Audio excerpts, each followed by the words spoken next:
Salam sepak bola, salam sehat dan damai sejahtera untuk kita semua. Kembali channel Ruang Sepak Bola, Paulus Rogan berjumpa dengan Anda sekalian, khususnya pencinta sepak bola. Kali ini kita akan membahas mengenai kepentingan nasional atau tim nasional, klub, pelatih, dan pemain. Karena saat ini Indonesia, khususnya untuk tim nasional U19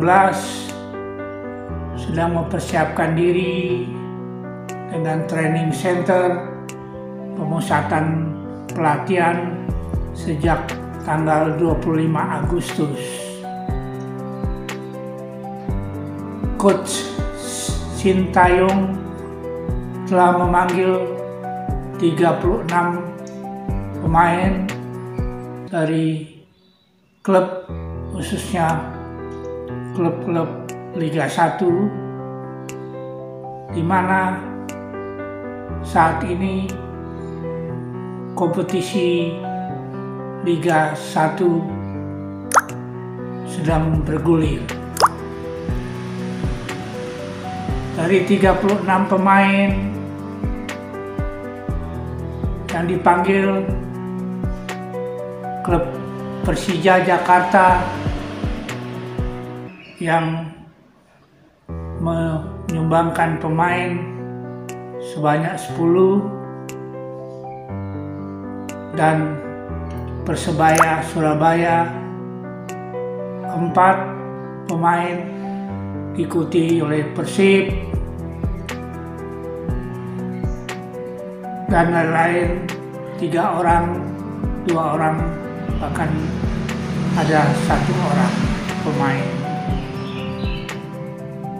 Program dari Coach Sintayong ini mengalami kendala karena Persija belum mau melepas pemainnya. Dari 10 yang dipanggil hanya diberikan 5 pemain, karena 5 pemain yang merupakan pemain pilar, pemain muda yang memang saat ini diperlukan untuk kompetisi, khususnya rencana persiapan Persija away melawan Bayangkara pada tanggal 4 September. Sedangkan Persebaya menahan Marcelino Ferdinand karena pada tanggal 2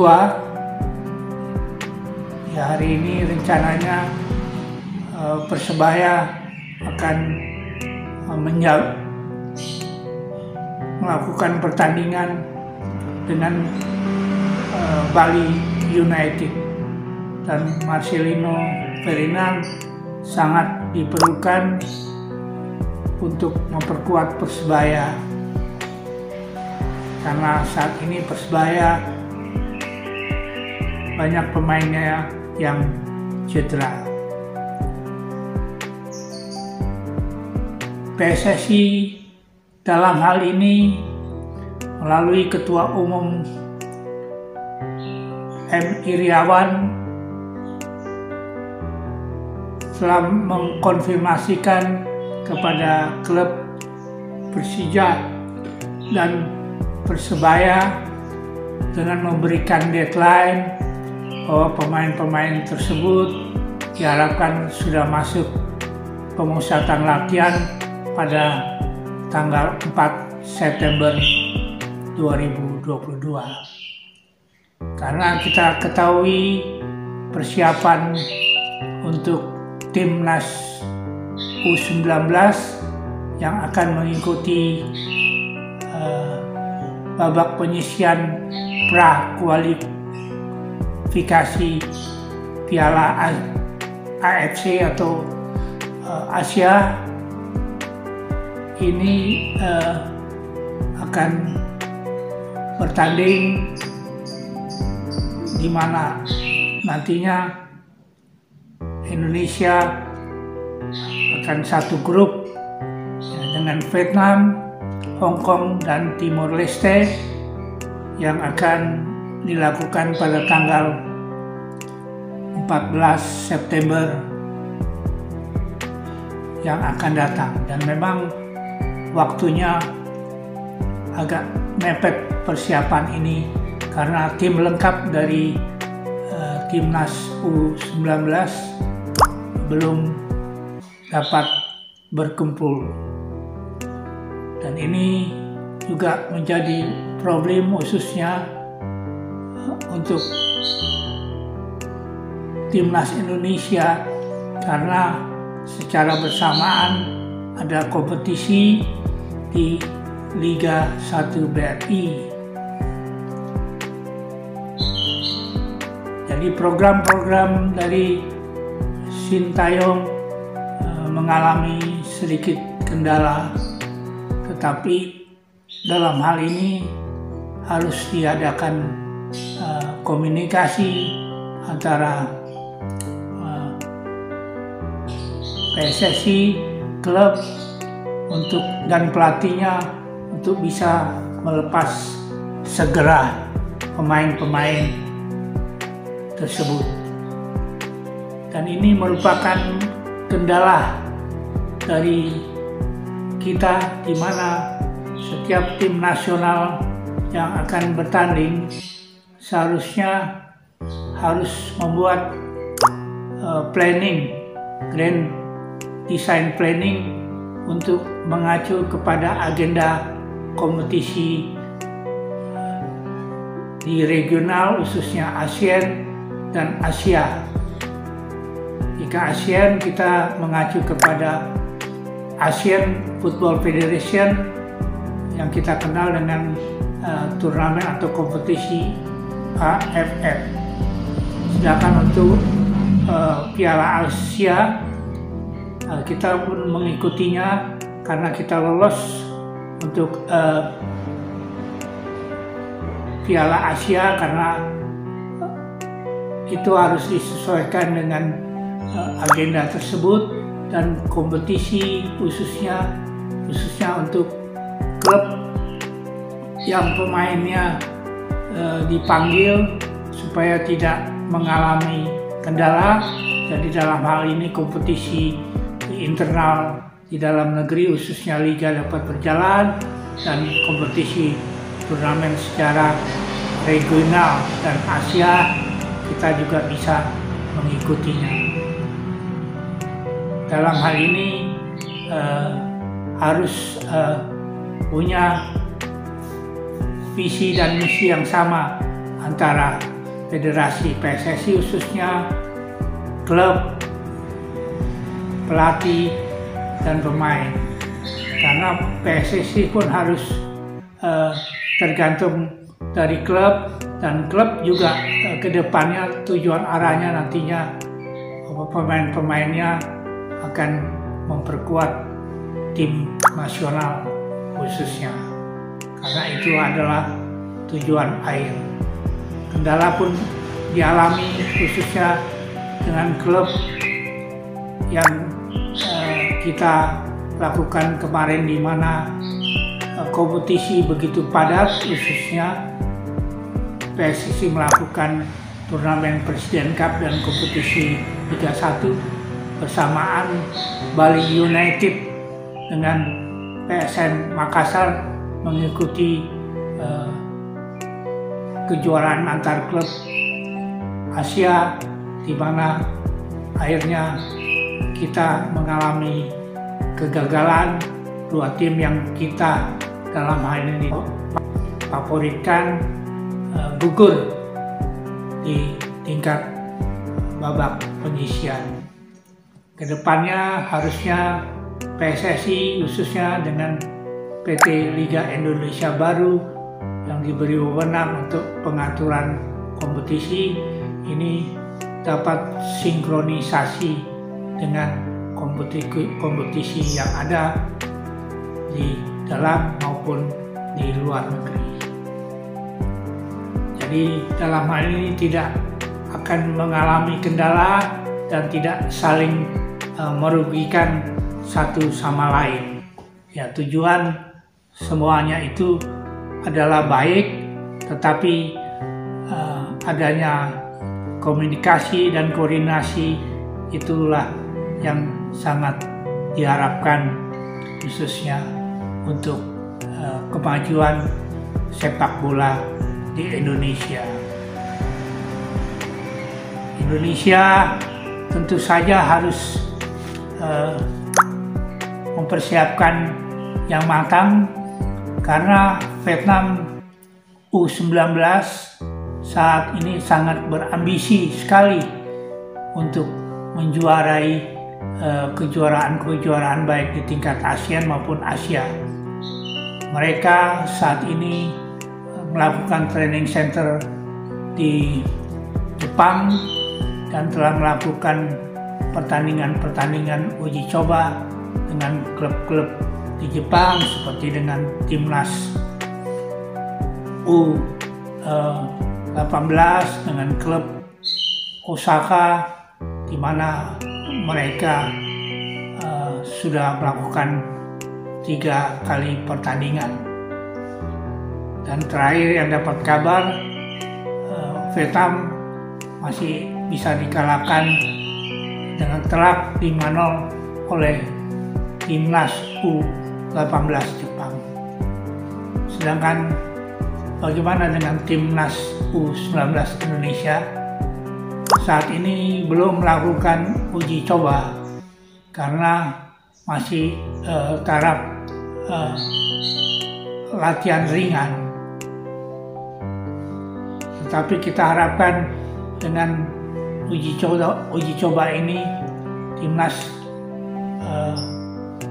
harusnya Sintayong sudah tahu dengan program-programnya, ya, karena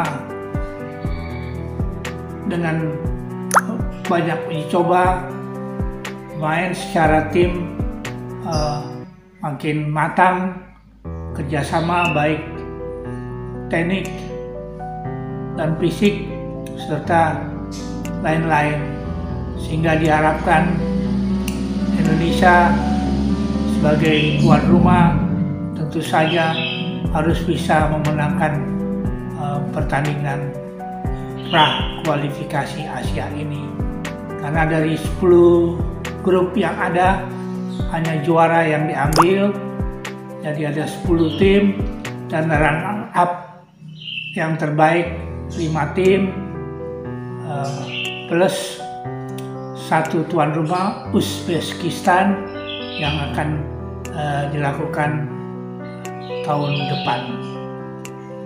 Indonesia paling tidak bisa juara, itu yang kita harapkan, tetapi minimal masuk sebagai runner up 5 yang terbaik dari setiap grup.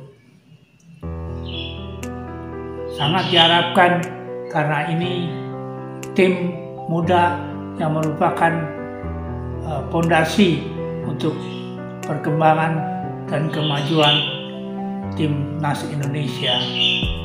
Jadi kendala-kendala dalam hal ini antara kepentingan tim nasional untuk membawa nama Indonesia, klub, pemain, dan pelatih harus bisa dalam hal ini jangan sampai ada perbedaan di mana kita sangat memerlukan satu visi, satu misi untuk kepentingan nasional Indonesia. Karena Indonesia masih minim kompetisi kejuaraan yang dilakukan bila dibandingkan dengan negara-negara di luar Indonesia. Saat ini ada kompetisi Liga 1, Liga 2 yang sedang berjalan, terus ada kompetisi Elite Pro Liga untuk usia muda, usia 16 dan 18, dan dapat kabar sebelumnya bahwa Piala Asia di mana mempertemukan kasta Liga 1, Liga 2, Liga 3 itu belum mendapat sponsor. Tapi berita yang terakhir kita mendapat kabar bahwa sudah ada sponsor karena semakin banyak turnamen atau kejuaraan, maka secara organisasi baik penyelenggaraannya maupun klub, pemain dan pelatih dapat mendapat pengalaman dan jam terbang yang lebih lama, khususnya untuk pemain-pemain muda, supaya mereka dapat lebih percaya diri, khususnya kalau nantinya mewakili Indonesia dalam kejuaraan-kejuaraan. Untuk itu kita harapkan juga PSSI harus bisa dalam hal ini mengatur supaya adanya satu misi dan visi. Akhirnya, last but not least, kita jangan sampai kalah, khususnya dengan Vietnam dan tim khususnya di ASEAN dan di Asia. Itulah tujuan kita. Untuk selanjutnya kita serahkan kepada kepentingan masing-masing supaya dapat berjalan paralel, di mana PSSI dan klub mempunyai kepentingan masing-masing dan kepentingan nasional atau negara harusnya lebih diutamakan dari segala-galanya. PSSI dan klub harus bisa sehati dan sepikir dalam hal ini, dan harus ada grand design kompetisi secara reguler dan disesuaikan dengan agenda-agenda kompetisi di tingkat ASEAN, Asia, musim per musim ataupun sebelum pramusim, kompetisi dapat berjalan sesuai dengan rencana. Jadinya setiap klub khususnya dan PSSI sudah ada rencana-rencana tahunan, baik setahun, 2 tahun, bahkan 4 tahun, sesuai dengan kepengurusan dari PSSI. Akhirnya mari kita harapkan semuanya dapat berjalan dengan baik dan kita dukung agar timnas Indonesia tidak mengalami kendala dalam persiapannya. Akhirnya, bravo timnas Indonesia, tetap semangat, kita bisa dan pasti kita akan lolos, khususnya untuk timnas 19 yang mewakili usia 20 di babak penyisian pra kualifikasi Piala Asia. Terima kasih. God bless. Tuhan memberkati kita. Amin.